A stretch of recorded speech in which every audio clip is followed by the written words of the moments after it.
СЈО денес и утре ќе поднесе вкупно 17 нови обвиненија за 18 предмети против 94 физички и 7 правни лица.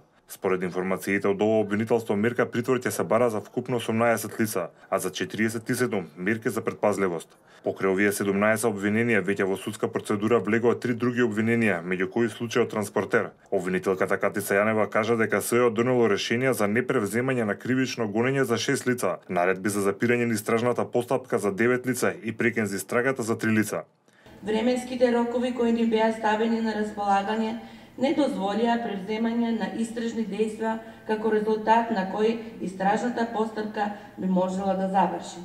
Покрај тоа, сериозноста, обемноста и сложеноста на предметот кој се истражува, како и незаконските дејствија за кои постои основано сомневање дека се сторени се уште постојат и упатуваат на потребата на натамошно спроведување на истрагата, за која по превземање на сите неопходни дејства ќе биде донесена соодветна јавна обвинителска одлука за која јавноста ќе биде информирана.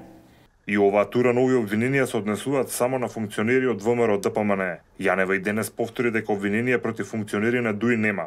Истрага немаме отворена за високи функционери на ДУИ како што беше пишувано.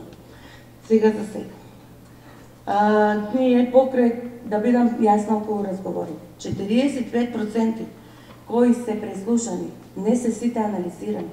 Дел од нив се анализирани и врз основа на тоа што сме го испитале се водат други предистражни постапки, освен овие обвиненија и истраги кои сме ги отворили.